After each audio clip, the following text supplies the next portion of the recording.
মহানগৰীত নকল সোণসহ 2 প্ৰবঞ্চকক গ্ৰেপ্তাৰ কামাখ্যা ৰেল জংচনৰ পৰা গ্ৰেপ্তাৰ কৰা হৈছে দুয়োকে ধৃত প্ৰবঞ্চক দুটা আহমেদাবাদৰ ৰবি ঠাকুৰ আৰু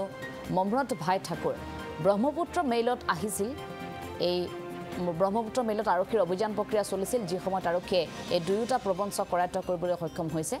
আৰক্ষীৰ অভিযান চলিছিল সামগ্ৰী কঢ়িওৱা এটা বেগত অতি কৌশলেৰে এই নকল সোণখিনি সৰবৰাহ কৰিছিল গুৱাহাটীৰ পৰা গুজৰাটলৈ নিয়াৰ পৰিকল্পনা কৰিছিল নকল সোণখিনি বহিৰাজ্যত গ্ৰাহকক প্ৰবঞ্চনাৰ পৰিকল্পনা ৰচিছিল প্ৰবঞ্চক দুটাই শেহতীয়াকৈ দুয়োটা প্ৰবঞ্চকক আৰক্ষীয়ে কৰায়ত্ব কৰিছে এখন ৰেলৰ পৰা দুটাকে কৰায়ত্ব কৰা হৈছে মহানগৰীত নকল সোণসহ পুনৰ গ্ৰেপ্তাৰ হৈছে দুটাকৈ প্ৰবঞ্চক কামাখ্যা ৰেল জংচনৰ পৰা গ্ৰেপ্তাৰ কৰা হৈছে দুটাকে ধৃত প্ৰবঞ্চক দুটা আহমেদাবাদৰ ৰবি ঠাকুৰ আৰু মমৰত ভাই ঠাকুৰ ব্ৰহ্মপুত্ৰ মেইলত চলিছিল আৰক্ষীৰ অভিযান যি সময়ত বেগৰ ভিতৰত অতি কৌশলেৰে এই সোণসমূহ সৰবৰাহ কৰাৰ তথ্য লাভ কৰিছিল আৰক্ষীয়ে 45 বজাত ব্ৰহ্মপুত্ৰ ট্ৰেইনত এই দুজন পেছেঞ্জাৰক সন্দেহ হৈ চেকিং কৰোঁতে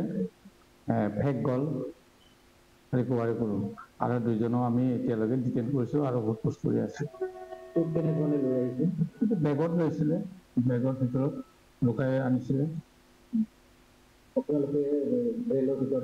হয় ৰেলৰ ভিতৰত এটা বাছি চলি থাকে আমাৰ প্ৰতিদিনে চলি থাকে গুৱাহাটীতে এজন মানুহ দিয়া বুলি কৈছে আমি সন্দেহ হৈছোঁ এনে ক'ৰবা কাৰোবাক ঠগাবৰ কাৰণে আনিব পাৰে আৰু কাৰোবাক ঠগ বাজি কৰি টকা আত্মসাৎ কৰাৰ ধান্দাত আনিছিলে সিহঁতে কৈ আছে গুজৰাটত লৈ যাম বুলি কৈছে কিন্তু গুজৰাটৰ পৰা মানে ক'ৰ পৰা আনিছে আমি মানে সিহঁতৰ জ্ঞাত নহয় আমি সোধপোছ কৰি আছোঁ বৰ্তমান গুজৰাটত হয় আৰু কোনোবা ধৰিছে নেকি বৰ্তমান দুজনে ধৰিছোঁ আমি এতিয়া তদন্ত কৰি আছোঁ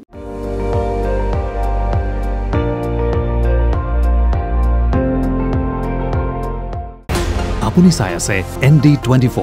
সৰ্বশ্ৰেষ্ঠ নহয় সৰ্বোত্তমৰ দৌৰ